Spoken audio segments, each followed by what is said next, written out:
Hey everybody, Low Quality here. Today we're going to go over the 0.4 Path of Exile 2 patch notes. This releases on December 12th, about 1 week from now. I'm really excited, and although they didn't announce everything that we were hoping for as players, there are a ton of changes coming to the campaign. There's a new class. There's a new league mechanic that seems to be way more in depth than the Abyssal League, and there is a new pinnacle boss that hopefully is better than the one from last league.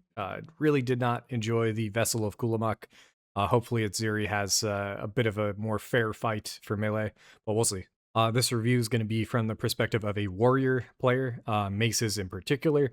I will be making some comments on, cross class skills that got introduced because there are a ton for the druid. But yeah, mostly going to be looking at from that perspective. We're going to skip a lot of the balance around spellcasters, ranged, etc. I don't have too much knowledge of what that means for those classes, although I do know that there were a lot of nerfs incoming for lightning. Most likely the Deadeye, I think, called out specifically in the QA.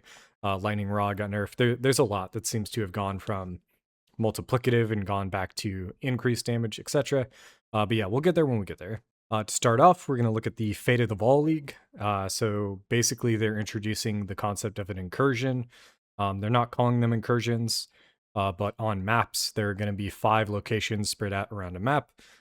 You're just going to go there and kill the enemies there. I think there's a chance for them to spawn more difficult monsters, either rares or uniques. And then once you've cleared maybe all of them, so if you get through like all 5, you're going to have the option to go into the incursion. It's going to teleport you to essentially the start of a temple, and you're going to be able to place rooms based on what you're given. I think it was 6 rooms at a time. If you're somebody who's familiar with Path of Exile 1 incursion and how it kind of sets up the temple long term, think of a similar kind of flow, right? You're going to be mapping, clearing out these monsters, and then you don't necessarily have to run the temple immediately. You just kind of go in, place what rooms you want, and then you can go back to mapping. Mark said you could go up to like 60 maps mapping in a row before you really need to run one of your temples. So they did make it it was part of their concern. Yeah, overall, it looked really strong, and it seemed to have a lot of depth. There are going to have to be a lot of videos explaining either your temple layouts or what rooms affect what other rooms, etc. So I feel like there's going to be a lot of content there. So that's better for me. But just at the high level, again, it's going to be a map mechanic similar to the Abyss, right? You're going to run around, you're going to find these, Vaal ruins on the map somewhere. You're going to kill more mobs. Sometimes you'll kill extra hard mobs. And then eventually you'll run maybe the equivalent of like an Abyssal Depths, but a much larger Abyssal Depths. In fact, it's probably more similar to like either the Ultimatum or the Trial of Sekimas. That's kind of what the temple is going to be, that kind of equivalent of gameplay. You're going to lock in for some set amount of time. Who knows how long it's going to take to run the full temple? Could be, 30 minutes up to 2 hours. Who knows? But it does look like a lot. So if you haven't watched the reveal trailer on the Fate of the Vaal specifically, go check it out. Scrolling down more, and I can zoom in. They have a lot of numbers here that I think they were trying to pad their stats a little bit. This 250 new passives. I don't know if that's actually true. Or if that's all just in one location. So this might just be in 1/6 of the tree, the top left for Druid and Templar. I saw somebody take a screenshot of the before and after, and I was looking in the warrior section, and it really didn't seem like there were too many changes. I'm a little worried about that. I was pretty excited for them to do tweaks. You're going to see over 35 new supports. I'm a little worried about that as well. I was really hoping for more than that. They introduced 8 new lineage supports, which that is actually pretty hopeful because later in the patch notes, you're going to see that they giga buffed all lineage supports except for the outliers. So I think the strength of lineage supports baseline has gone way up, but the overall strength based on, bloodletting being overpowered, that's gone down. Let's see what the nerf. I was at like 200% increased damage with that support. It's gone down to 40% maximum. So like it's 1/5 as strong as it used to be. But other lineage, they got the buff up, so I'm looking forward to that. And then the 20 new skills is primarily just for Druid. I'm gonna try to go one at a time. but I really will skim by some of these. Abyss as a core mechanic, I'm just really happy to see because the abyssal currencies make it pretty consistent to craft gear in a game where otherwise there was just a ton of RNG when it came to, you know, most maps that I ran in SSF. The items I was picking up off the ground were just still terrible, even if they were tier 5, etc. It's just not really whatever their philosophy is with ground loot, it hasn't played out too well. And maybe they'll increase that in some ways moving forward. Maybe tier modifiers on gear could only affect a few affixes, but affect them harder. I'm not really sure. But in the short term, the Abyss mod and the accompanying abyssal currencies is a pretty good stopgap. Glad they're back. Glad we don't have to do the vertebrae on the map anymore. Continuing down, we can get to player changes. These are pretty generic. One thing I do want to point out is this mod, can I zoom in? Modifiers to the number of enemies required to be surrounded can no longer be reduced below 1. So that is affecting Warrior in the way that most players were running Constricting Command. The hat that could get it to 0. Now it's only ever going to go to 1, but it doesn't matter as much for melee as it does for ranged. I think all Deadeyes were running this hat as well, and this will affect them more. When it comes to melee, you're almost always going to be close enough to one person that this should count as surrounded still. So maybe the price of Constricting Command will go down, but the usefulness for warriors is you're losing out on like 10% move speed when nothing's around, 10% or 30% block chance when nothing is around. So maybe you're going to hit by ranged a little bit more instead of blocking it. But overall, I think this is a good change. It might not be enough even, where like I think it's still almost going to be required for warrior at the moment. Maybe they're going to add another super broken helmet to the game. We'll see. Moving on to Ascendancy changes, let's just skip to Warrior, taking a look at Warbringer. So Imploding Impacts now also grants fully broken armor you inflict increases all damage taken from hits instead. What that means is that you can benefit from elemental or chaos damage getting increased if you have fully broken armor on the enemy. Overall, pretty strong. And then the next one being the Ancestral Warhorn minion summoned by your little Warbringer's Ancestral Call notable. Has just a better chance of hitting. So overall, just a buff to Warbringer. Up next, when it comes to Titan, Surprising Strength has been removed. I believe that was 50% more damage against heavy stunned enemies. Half of that has just been added to the node right before that, Crushing Impacts. And a new Ascendancy point has been added, which also is similar to a new support gem. It's every third slam skill that doesn't create fissures, causes one additional aftershock ahead and to each side of the initial area. I don't know what this means in terms of area of effect. I don't know what this means in terms of shotgunning, but if you can hit one enemy with all of these aftershocks and your initial hit, Titan has now just become far and away the strongest offensive warrior ascendancy in the game, specifically for slams, but only for slams, essentially. So if you want to go slams, it's looking like Titan is going to be the class. I was planning on starting Smith. I think maybe we can start Smith and then move over to Titan in the end game. I might end up just staying Smith and maybe going for some more fire-oriented stuff. I'm not really sure. But this notable seems incredible. It's every third slam skill, so it isn't super consistent. And you might have to micromanage it on bossing, especially if you're looking to shotgun. But, I'm glad they're trying to make changes to old ascendancies that were pretty boring, and then spicing it up a little. In this case, this effect could be just insane for mapping as well. If you're just leap slamming everywhere, every third leap slam is going to just clear the whole screen, which it already was, but now it'll do it even more. Definitely excited for this one. Up next is Smith of Kitava. This is my bread and butter. I was worried early on in the reveal. They talked about changing ascendancies. They showed off a few for Smith, and they did in fact do part of what I was worried about. They removed some of the quality of life / sort of comfiness to Smith. Padded plates and lead lining were the cold and lightning resistance notables that you could get really easily.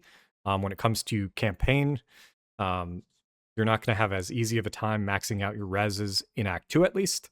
What I'm going to recommend if you are playing Smith is going to be to pick the notable that gives your fire increases to cold and lightning first. And then once you get to Act 3, you can take the body armor notable at that point, getting you fire resistance and physical as fire. So it won't be too bad, but it isn't going to be as easy as it was to cap your resistances as Smith of Kitava during the campaign.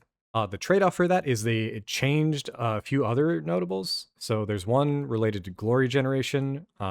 This I haven't dealt with too much. We've mostly just used Hammer of the Gods for glory. This could potentially be really strong with the Ancestral Cry builds. There's one for increased Thorns damage, which, again, I thought maybe Titan was more Thorns heavy. This is indicating maybe Smith. I don't really know. Body armor giving you 30% increased spirit, fairly strong. I didn't really care about spirit overall, but more auras is, better than none.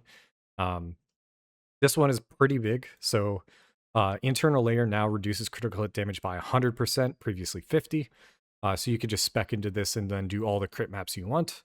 Heat proofing is amazing now, so unaffected by all damaging ailments. Just straight up. What are damaging ailments? Let me assume. So Ignite is one of them. I think Bleed is one of them. I think Poison is one of them. I don't know if Corrupted Blood counts, but all three of those things are... Well, so Ignite has never really been a problem, but Poison and Bleed are actually really difficult to deal with early in the campaign or like right when you hit maps. Not having Chaos Res maxed out and then not having a bunch of PDR anywhere on your gear means that, physical damage over time is one of the strongest hitting things for the Warrior class and Smith in general. So heat proofing is going to be insane. I think most people will be taking this depending on how it works, but I'm pretty sure this is incredible. And then the next set of changes is really good, but I don't have much to say yet. This is going to be the interesting portion of playing Smith of Kitava in 0.4. They buffed Fire Spell and Melee Hit. They buffed Tempered Weapon, and they buffed Manifest Weapon in all different ways. And what that means is alternative points in the Smith of Kitava tree are now going to be way more beneficial for you to try out and explore different builds on. If you were somebody who has tried these abilities out in the past, take a look at the notes, see if it's going to be enough to move the needle. And then, yeah, we'll see what I end up doing. They did nerf my current build setup a good amount. I think Rolling Slam is going to be way better on Titan this league. And that's kind of been my bread and butter. So I might need to figure out different ways to do how I've been playing on Smith if I do run it again, or I am just going to switch to Titan. We'll see. That's going to do it for the Ascendancies. I'm going to move on past the ones that I don't know. Passive skill tree changes. There's a ton here. And again, through the lens of Warrior, not too much. One thing I do want to highlight is the Crimson Assault Keystone passive. So how Crimson Assault works is every single bleed you apply is aggravated, but bleed duration is only 1 second. And how bleed works is, I think bleed when applied is 15%. I'm trying to think of how it works. So it is a 5-second duration totaling 75% of your initial hits damage. What that works out to is 15% of your initial hits damage per second. And in the case of Crimson Assault, it means you are going from 75% of your hit over 5 seconds to now 15 times 2. So 30% of the initial hit over 1 second. But what I'm realizing now, especially with this buff here, which says it has a 1.5 multiplier on it, is if you have Aftershocks and you have a 100% chance to bleed, and the Aftershock, proc is somewhat like if you proc like many Aftershocks back to back to back, the shorter bleed duration is actually fine because you can keep applying that bleed with the Aftershock. So I'm imagining there is going to be a Titan build spamming Aftershocks, maxing out your physical damage hit, going for a Crimson Assault bleed build. Might be what I end up doing. We'll see. Outside of that, not too much. When I was looking at the gem changes, again, The one that jumps out and the one that giga nerfs my build is the nerf to bloodletting. So before it was 2% extra fizz per 10. Now it's 2% per 20, but also it maxes out at 40%. This before was maxing out at 200% for me. So bloodletting is now 1/5 as effective. It's still a very strong support. And then all the lines beneath this are other buffs to lineage supports. So every single lineage that dropped off of the breach has been doubled in terms of damage. So you're getting 40% similar to bloodletting. Einhar's Beastrite, which I never used, it's essentially a headhunter. You need to use a strike skill to kill enemies. And that strike skill does 0 damage against enemies who aren't on low life.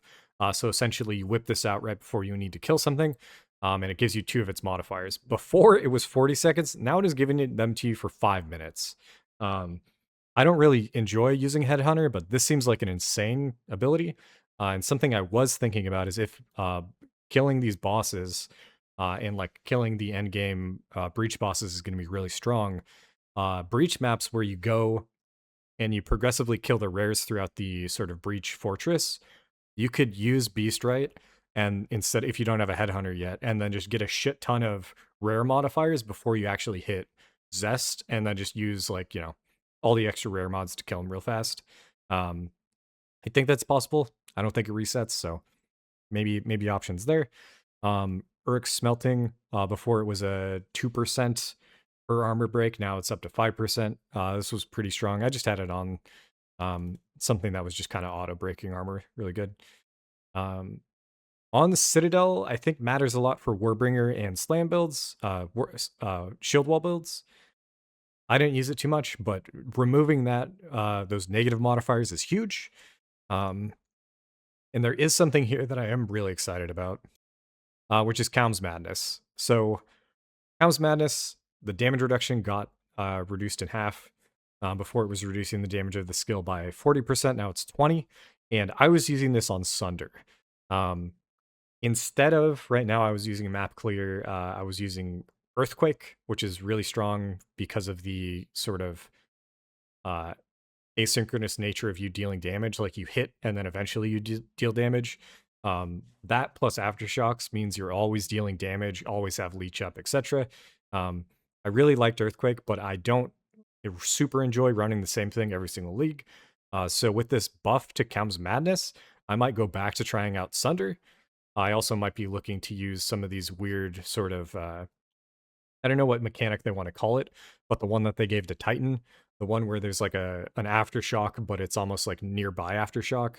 I don't know how that's going to look with Sunder, because Sunder, it's like you hit and then from your character, it projects out 3, or in this case with Calms, 4 separate fissures. I'm wondering if it's just going to do that a second time with those other abilities, or if it's going to do 12. Are you going to get 12 hits? I don't really know. So it'll be interesting to see exactly how this one plays out. But keep an eye out for Calm's Madness. Keep an eye out for Sunder on Titan, etc.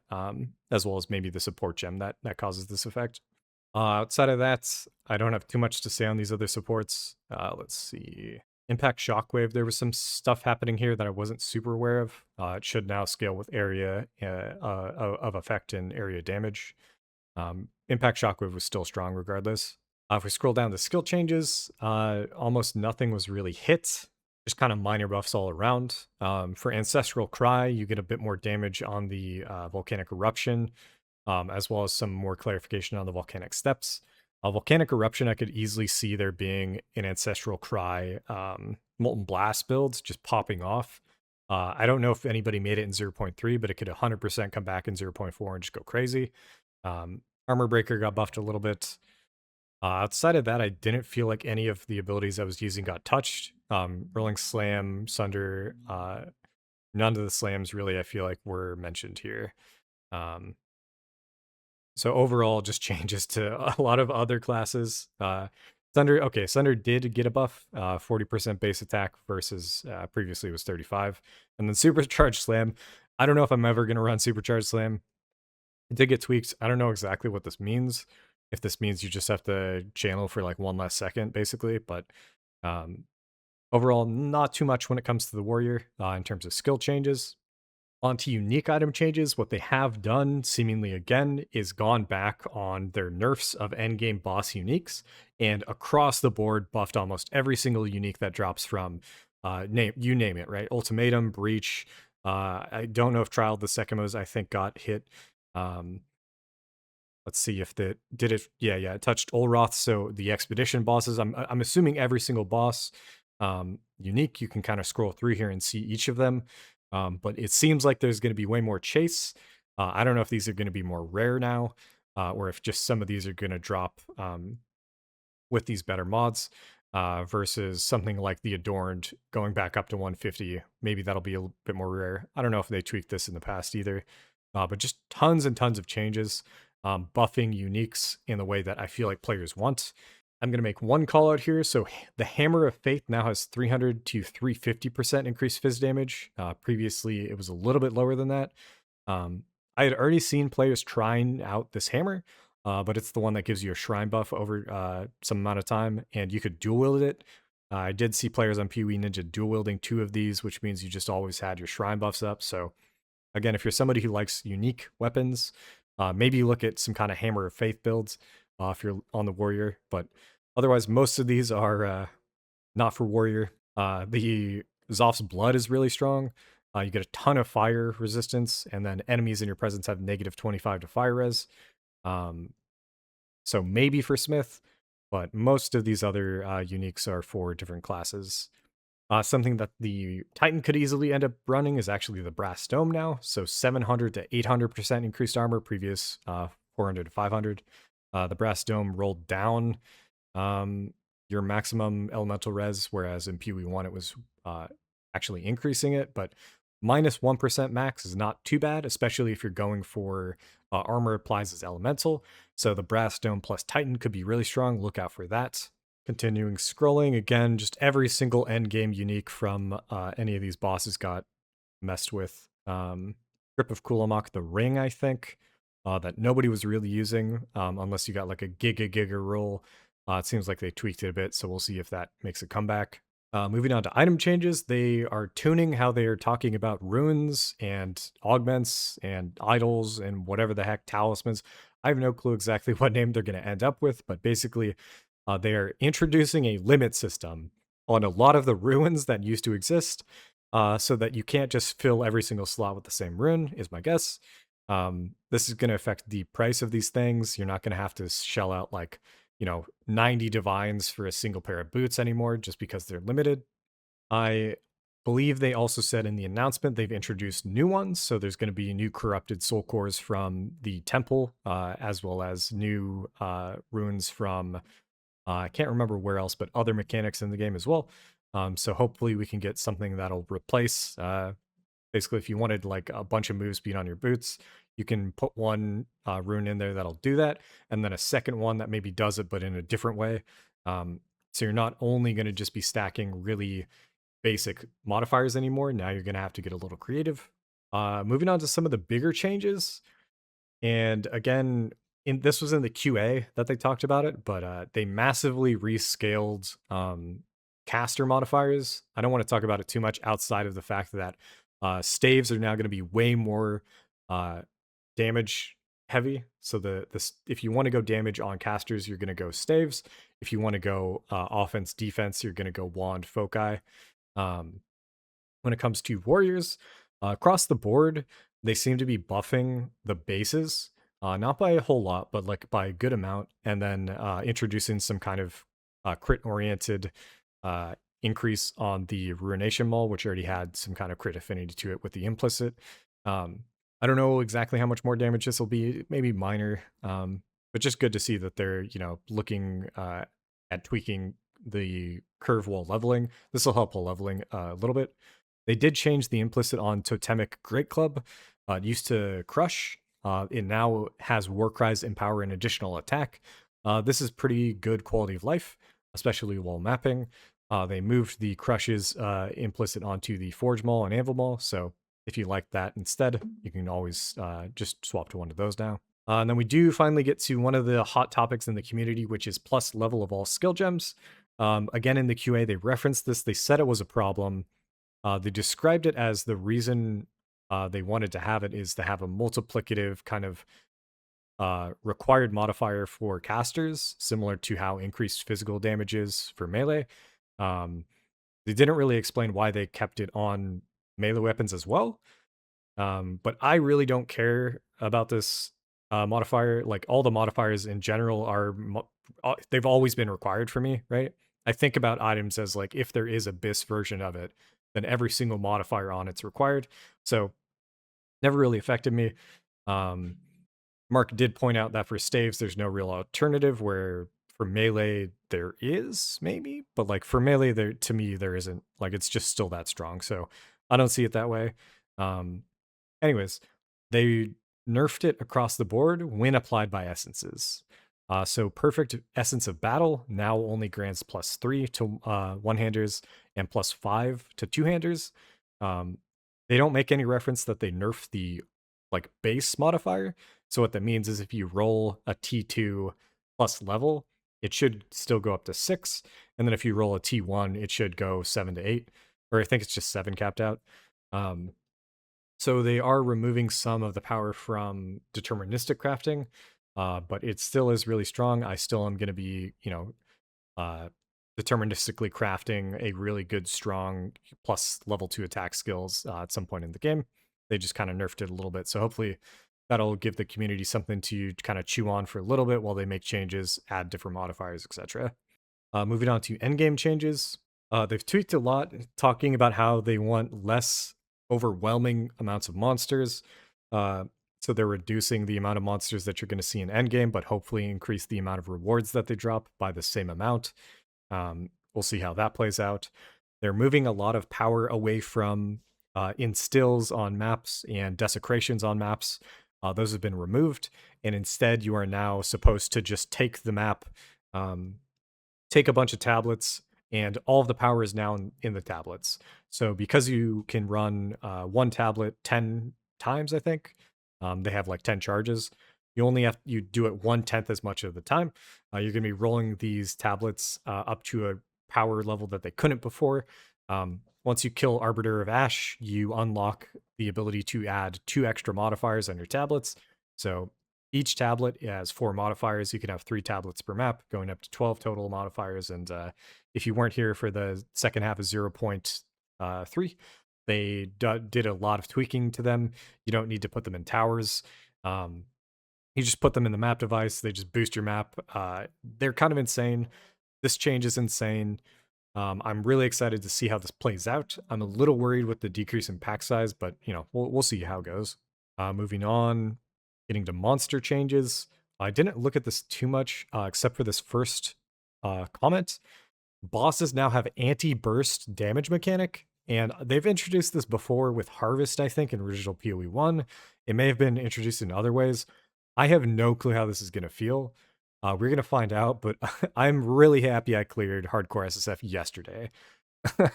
I'm really glad I killed it when I could just kind of fuck the boss up in like the first 10 seconds, not have to worry about any of the mechanics. This makes me worried. I think Hardcore is going to be much, much harder if you have to go through and do every boss mechanic, especially if they're still in the state where basically any mistake means you get one shot. But yeah, we'll see. I'm hoping it's not that bad. I'm hoping it's something for, maybe it isn't like too long on the duration, but they gave no numbers, so we can't know. Most of the rest of this seems like some bug fixes, nothing too crazy. User interface changes. Let's see. I think hopefully most of this is quality of life, microtransactions, and then bug fixes.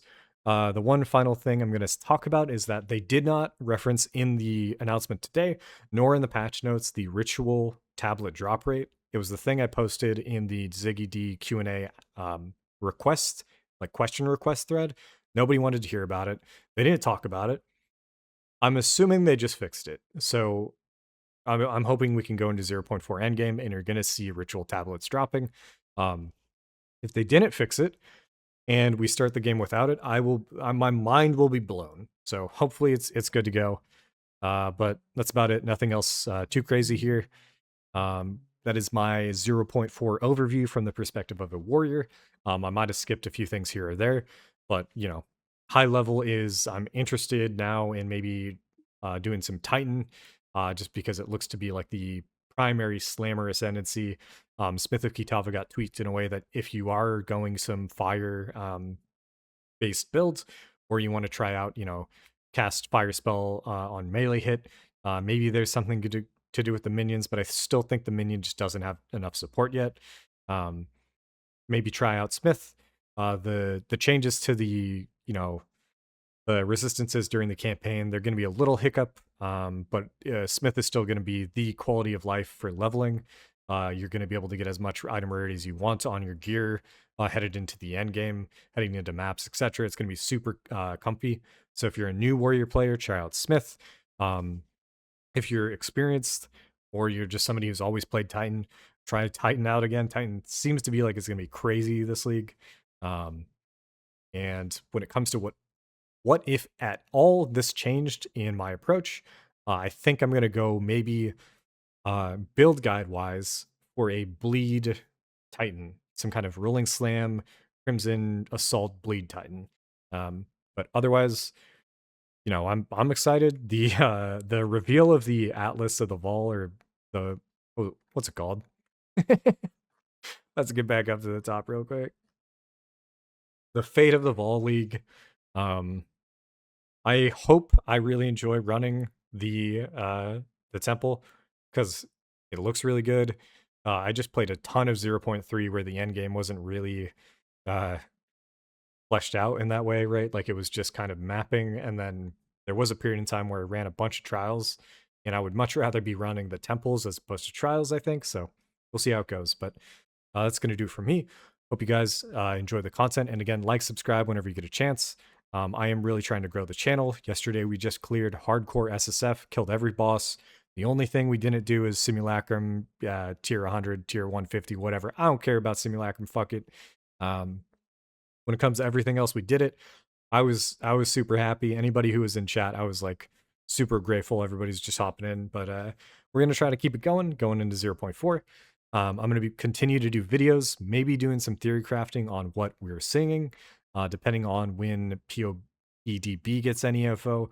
That might be, I think from our previous release, it's actually like day of. So I don't know if there's going to be too much based on real data.